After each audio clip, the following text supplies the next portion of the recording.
자리에 앉으세요. 인구는 적어도 뭐 그래도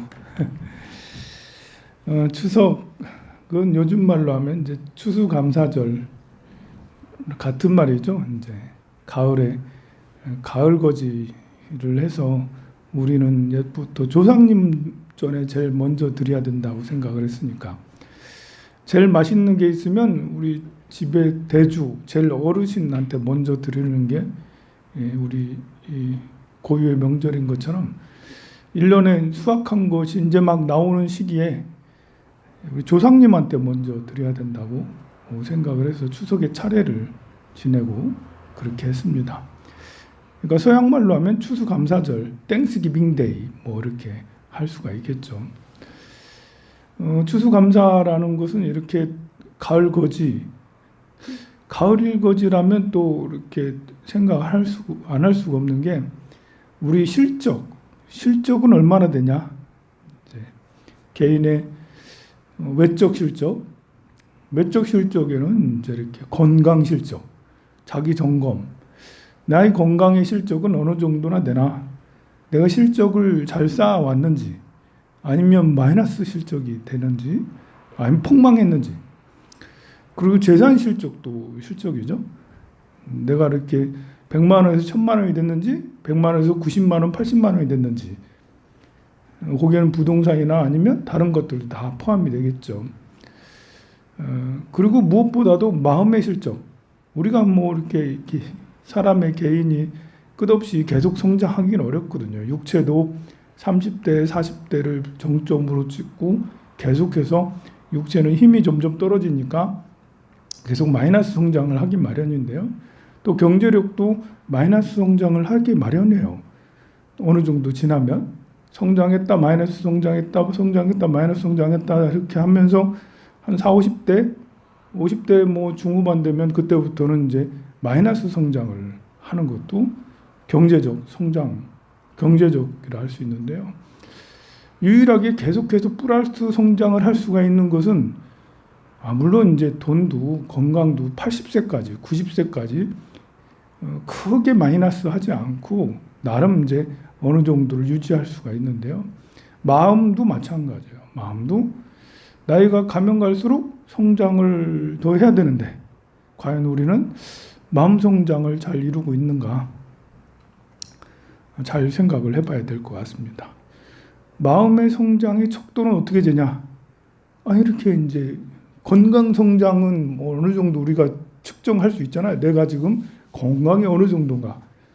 뭐 병원 가면 신체 나이도 재주더라고. 40대인지 30대인지 뭐 재주더라고요. 이렇게 경제적 나이는 경제적 성장이라는 거는 이제 내가 재산이 얼마큼인지 눈에 확 보이니까 볼 수 있는데 마음의 성장, 마음은 어떻게 생각을 해야 되지? 어떻게 재야 되지? 마음도 이제 기준이 여러 가지가 있죠. 일단 마음으로는 우리가 늘 행복한가? 행복의 정도, 개개인마다 다르겠지만 그래도 내가 스스로 생각해서 행복의 정도가 어느 정도인지를 늘 생각을 한다면 스스로 그 점수를 매길 수가 있어요. 이 이야기를 이런 걸 시도를 안 해본 사람일수록 내 행복의 정도를 몇 점인지 측정이 이렇게 잘 안 맞아. 내 행복의 정도가 어느 정도인지를 자주 생각하면 내가 정확하게 이게 몇 점인지 어느 정도인지 알 수가 있어요. 그리고 그 행복을 이루는 요소 중에는 내가 관계가 사람들과 얼마나 좋은지.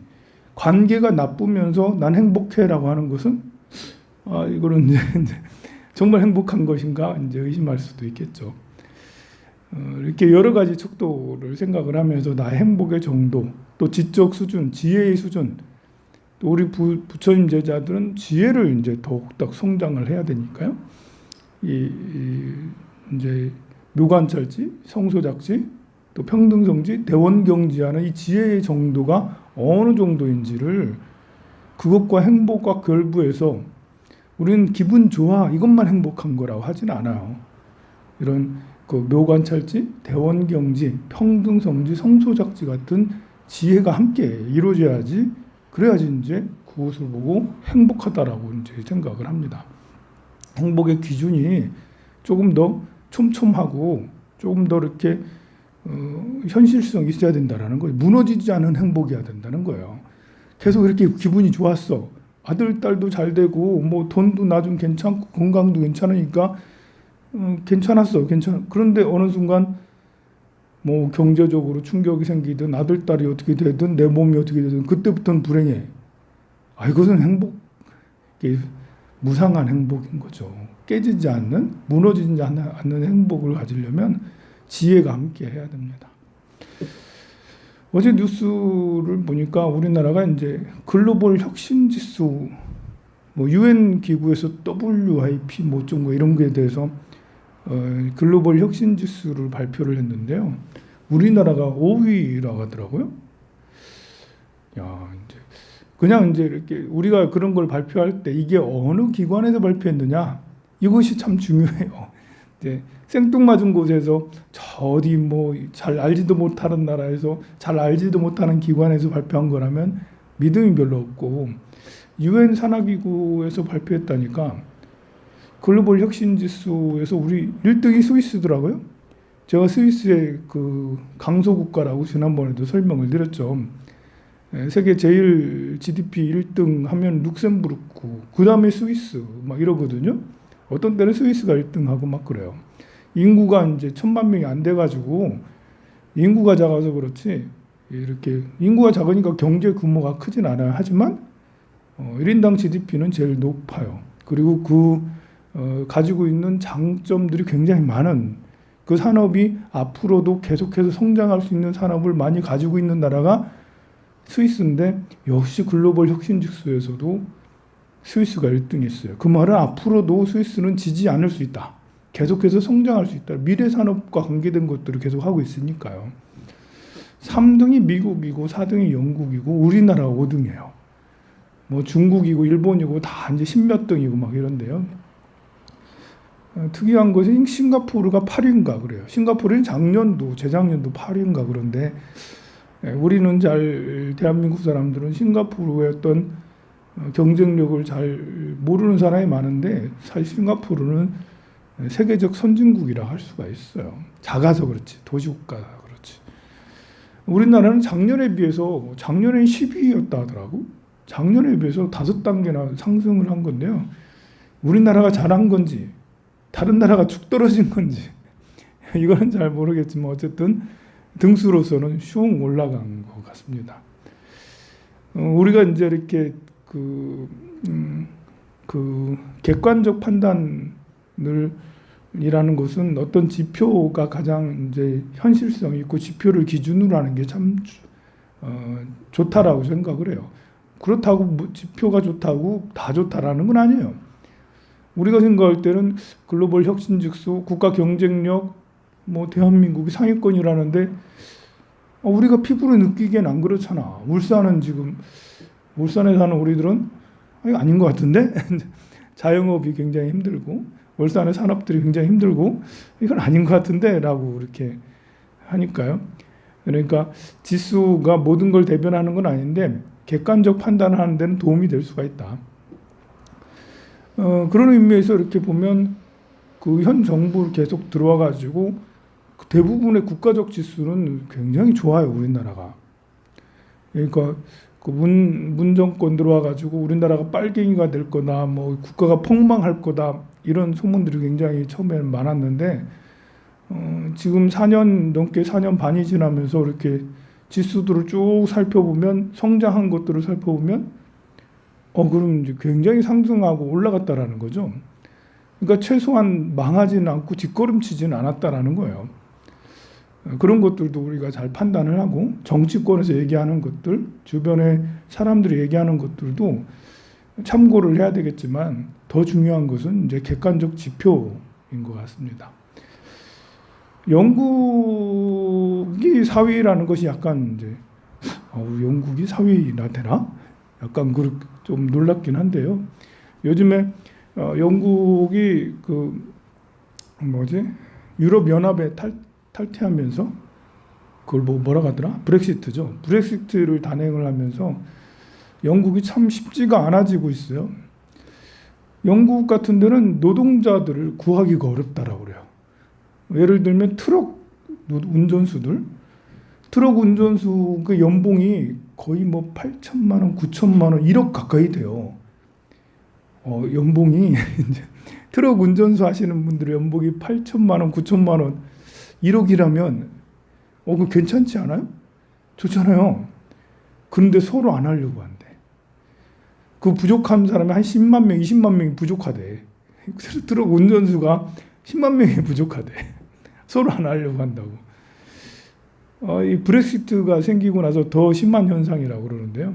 왜 안 하냐면 악조건이잖아요. 사실 트럭 운전수가. 하루에 뭐 7, 8시간 운전을 해야 되고 뭐 쉬는 것도 고속도로 휴게소에서 쉬어야 되고 밥도 휴게소에서 먹어야 되고 근무 조건이 악조건이라고 안 한다라는 거예요. 그 트럭 운전수뿐만 아니라 많은 그 일자리가 이제 뭐 우리가 생각할 땐 그렇게 악조건이 아닌데 내가 운전하는 거 좋아하면 트럭 운전하러 영국에 갈까 이제 그렇게 생각을 할 정도로. 그런데 그 이외에 다른 서비스 산업 중에서도 약간 고되고 힘든 것들 일자리를 돈을 준다고 해도 사람들이 안 온다고 그래요. 이상하지 않아요? 세계 수십억 인구들은 아프리카에 뭐 이렇게 아세안에 또 남미에 뭐 엄청나게 많은 수십억의 인구들은 배가 고라서 먹을 게 없어서 난리인데 일자리가 없어서 난리고 우리나라도 일자리가 없어서 그렇잖아요.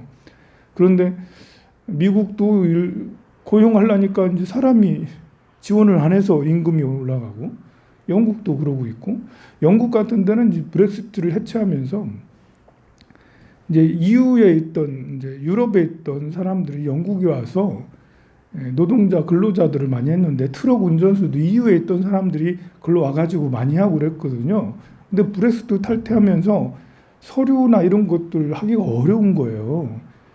그러니까 이제 영국 사람이면 영국에서 취업하기가 쉬운데 EU로 등록되어 있는 사람은 영국에서 활동하기가 제약이 많고 이렇게 하기가 어려운 거예요. 취업도 어렵고 제약도 많고 세금도 많고 뭣도 많고 되게 많아.